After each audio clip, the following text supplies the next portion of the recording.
Hello guys, this is Manisha Madan from the Delhi Foodie couple.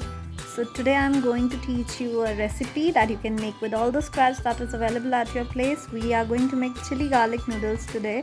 So I have used all the scratch that was available with me. Just you need all is noodles. Yeah, noodles is a mandatory thing. You should have that. Then only you can cook these noodles.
Hope you all will like this recipe. Happy cooking to you all.